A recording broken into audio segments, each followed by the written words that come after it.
Καλημέρα, καλημέρα από την όμορφη πόλη της Σινάια. Βρισκόμαστε σε υψόμετρο 800 μέτρων.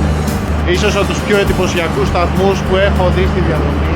Λοιπόν, η διαδρομή προς τα πάνω είναι τέρμα ανηφορική. Αυτό που μας λένε όλοι να πάρουμε ένα ταξί απ' έξω. Αλλιώς είναι γύρω στα 7 λεπτά με τα πόδια. Και μόνο όμως που βρίσκεσαι σε ένα τέτοιο μέρος, δεν έχεις ανάγκη από τίποτα, παιδιά. Ο αέρας είναι πεντακάθαρος, είναι πανέμορφα. Τα βουνά των Καρπαθίων είναι απίστευτα. Η θέα από το τρένο ήδη ήταν μοναδική. Όσοι είστε αρκετά γενναίοι, δοκιμάστε να ανεβείτε από αυτά τα σκαλιά. Η απόσταση από το σταθμό πίσω μου είναι γύρω στα 1,8 χιλιόμετρα. Πάμε να πάρουμε ένα Uber να ανέβουμε πάνω. Η απόσταση με ένα αυτοκίνητο είναι περίπου 3 με 4 λεπτά. Φτάσαμε. Το μέρος, το ξαναπώ, είναι κάρα τουριστικό. Ακριβώς πάνω στο δρόμο θα δείτε άπειρα φαγάδικα, στημένους πάγκους να πουλάνε ό,τι μπορείτε να φανταστείτε. Φροντίστε να έχετε κλείσει online εισιτήριο, διότι δεν θα βρείτε τίποτα. Το μέρος έχει πάρα πολλούς Έλληνες. Ξέρετε τι σημαίνει αυτό, Πάρα πολλούς πιθανούς subscribers. Αν δεν έχεις κάνει subscribe, κάνε ένα subscribe και ένα like, άσε και ένα comment. Βοηθάει πάρα πολύ για να συνεχίσω τα ταξίδια μου. Ουσιαστικά είναι μια καστροπολιτεία. Κοιτάξτε πόσο μοναδικά είναι. Βρίσκομαι στο κέντρο του κεντρικότερου δρόμου. Πίσω μου είναι το πιο γραφικό μεσαιωνικό χωριό που έχω δει ποτέ μου. Η περιοχή είναι κατάφυτη και πολύ στρατηγική σημασίας για τότε. Όλα τα κτίρια έχουν μείνει όπως ήταν. Βεβαίως είναι αναπαλαιωμένα έτσι και ξαναφτιαγμένα, αλλά λένε εδώ πέρα ότι είναι ακριβώς τα ίδια όπως ήταν τότε. Φοβερή πολιτεία. Το κάστρο αυτό χρονολογείται από το 19ο αιώνα και ήταν θερινή κατοικία του βασιλιά Καρόλου του Πρώτου. Δεν είναι αυτό που είναι πίσω μου, αλλά έχει τόσα πολλά όμοια κάστρα και κτίρια τα οποία σε μπερδεύουν. Όλα τα κτίρια γύρω μου είναι αρχιτεκτονικά αριστουργήματα. Διαβάζω ότι συνδυάζουν στυλ γερμανικής αναγέννησης με στοιχεία μπαρόκ και ροκοκό. Τρέχα γύρευε. Και όπως πάντα κάθε κάστρο συνδυάζεται με μικρά ριάκια.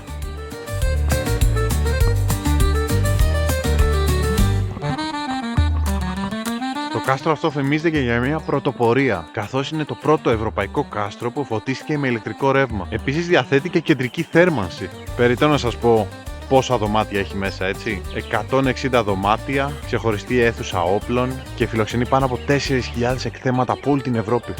Μετά από κανένα 4-3 περπάτημα, και αφού έχω συναντήσει άπειρους Έλληνες γύρω μου, βρήκα και ATM, άμα ξεμείνετε. Το κάστρο δεν είναι στην κορυφή του οικισμού. Το κάστρο είναι πιο χαμηλά. Ενώ ξεκινάς ανηφορικά, τελικά κατεβαίνεις μια κατηφόρα και να πας στο κάστρο. Η διαδρομή είναι όλη πλακόστρωτη, οπότε να μην φοράτε τα κούνια. Νομίζω πως αυτό το σημείο μπροστά στην είσοδο του κάστρου έχει την καλύτερη θέα προς τα πίσω. Φτάσαμε. Αυτό είναι.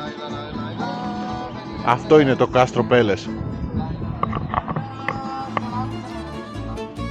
Ειδού λοιπόν το διαμάντι των Καρπαθίων. Πάμε να πούμε μερικά πράγματα για αυτό το κάστρο πίσω μου. Το κάστρο βρέχεται από τη μία πλευρά από τη θάλασσα, η οποία λειτουργούσε ως κύρια οδός ανεφοδιασμού κατά την περίοδο των πολιορκιών. Εγώ δεν βλέπω καμία θάλασσα τριγύρω, αλλά ξέρω τι το γράφουν. Τοποθεσία. Σινέα, το είπαμε. Τα Καρπάθια όρη της Ρουμανίας. Χρονολογία. Κάπου γύρω στο 1880. Θεωρείται ένα από τα ομορφότερα κάστρα στην Ευρώπη και δεν έχουν άδικο. Ποιοι μείναν εδώ? Βασιλιάς Κάρολος ο Πρώτος και Βασίλισσα Ελισάβετ. Οι ιδρυτές που το μετέτρεψαν σε θερινή κατοικία και πνευματικό κέντρο. Παραδίπλα, σε ένα άλλο μικρότερο κάστρο, νίκιαζε ο Φερδινάνδος και η Βασίλισσα Μαρία. Οι διάδοχοι που έζησαν στο συγκρότημα, τελευταίος που έζησε εδώ πέρα, ο Μιχάλης ο Άλφα ή αλλιώς Μιχαήλ ο Άλφα. Ο τελευταίος βασιλιάς της Ρουμανίας, ο οποίος γεννήθηκε εδώ μέσα το 1921. Μιλάμε για τεχνολογικό θαύμα. Το πρώτο κάστρο που ηλεκτροδοτήθηκε και κεντρική θέρμανση. Δεν ξέρω αν ήταν πετρέλαιο ή αέριο, αλλά έχει κεντρική θέρμανση. Εδώ μέσα φιλοξενήθηκαν το 1883 οι επιβάτες του πρώτου δρομολογίου του θρυλικού τρένου Orient Express. Υπάρχει κι άλλη μια ιστορία, όπου ο δικτάτορας Τσαουσέσκου απέφυγε να μείνει εδώ πέρα γιατί οι συντηρητές του είχαν πει ότι ψέματα, το ξύλο έχει ένα τοξικό μύκητα, προκειμένου να το προστατεύσουν από το να μείνει αυτός εδώ. Λίγο ακόμα τελειώνουμε.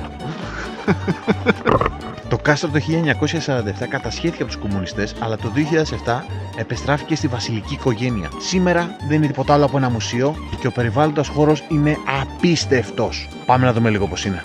Όχι μέσα, απ' έξω. Δεν έχω βγάλει εισιτήριο και δεν υπάρχουν εισιτήρια.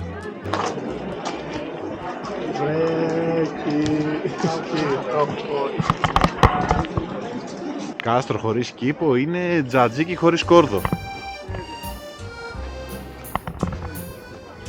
Έχει τρομερή αρχιτεκτονική.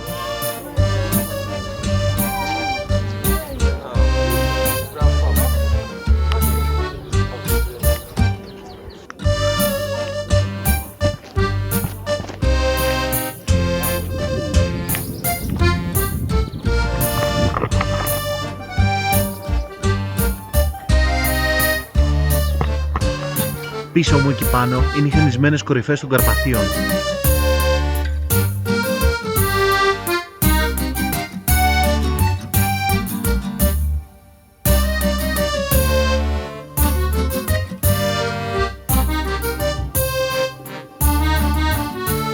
Ο τύπος έχει παίξει AC/DC, έχει παίξει τουρκικά.